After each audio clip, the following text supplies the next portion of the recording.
What is up mga kababidi? Today, wala na naman tayong gala. So alam nyo na yan, kalkal na naman tayo. Ang gagamitin natin piyesa is ito.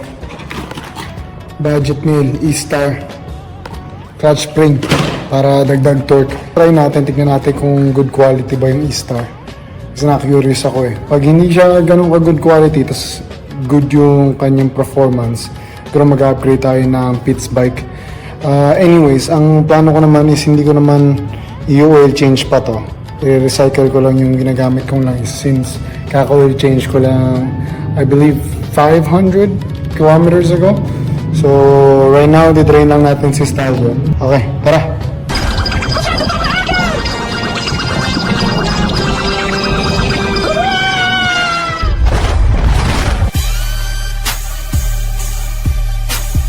Okay, first part is to drain the oil. Maluwag siya. That's good.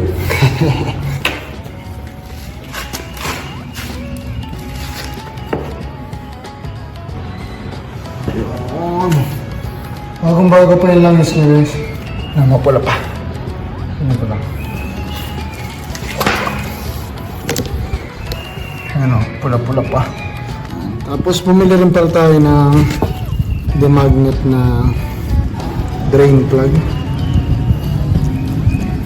Yung mga masilinda. Wala naman. May konti. Pero overall, good naman siya. At least hindi nasi-circulate yung mga wear and tear niya around ng engine. So safe lang siya. Okay, na-drain na natin. Babalik ko muna to ron. Hand tighten lang para wala nang tumulo-tulo habang ano. Kasi sigurado marami siyang lalabas pa pagbukas natin itong part na to eh. Alright mga kababi, tanggalin na natin to. And disconnect na natin to. Dito. At dito. So may free space na tayo dito. So target natin.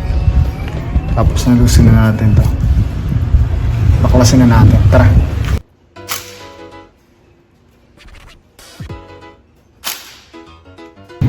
Okay. Set up natin. Mas malinis na natin project space. Tara. Pok, pok, pok.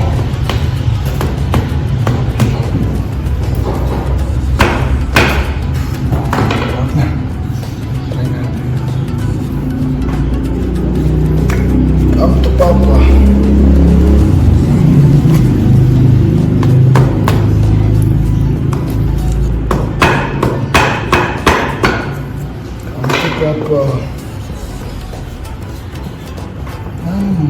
Yeah.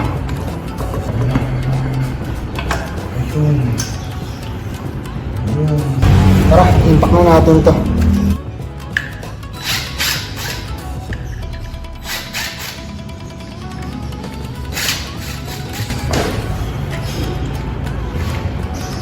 Yung iba ang ginagawa, dalawa-dalawa lang.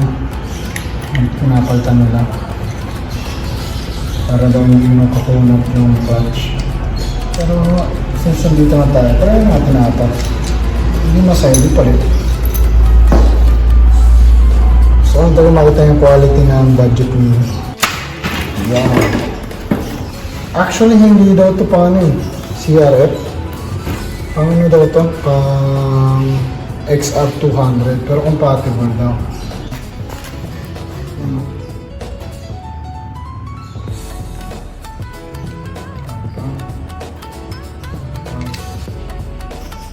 Ang grooves kasi ito eh.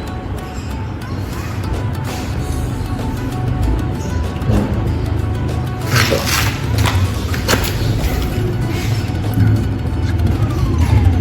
Ang grooves.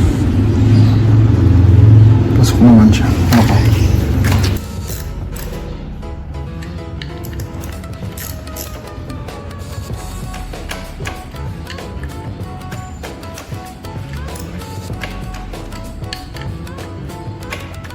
Kabit na guys. Ang gagawin na natin is tatanggalin natin itong gasket.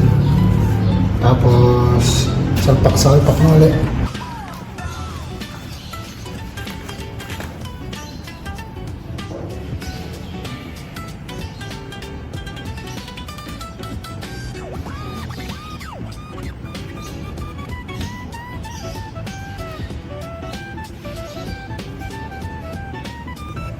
Okay mga kababidi, nakabit na natin tong ating crankcase at ang tawag dito.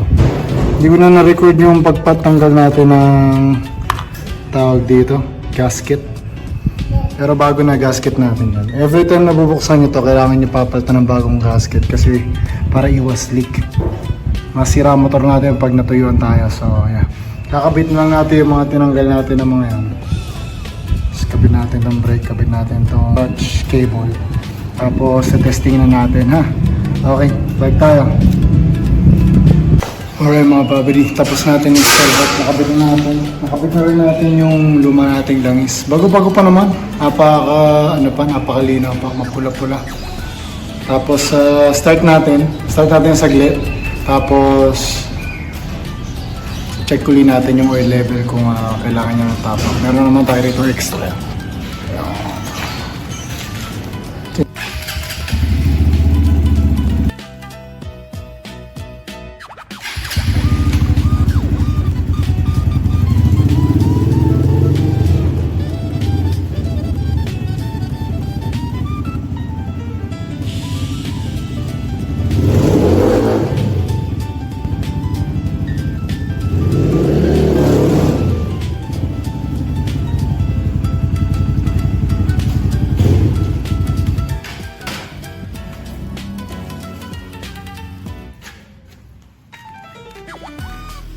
Meron talaga siyang improvements guys, pero hindi pa siya nawiwili. Gusto ko kasi power wheelie.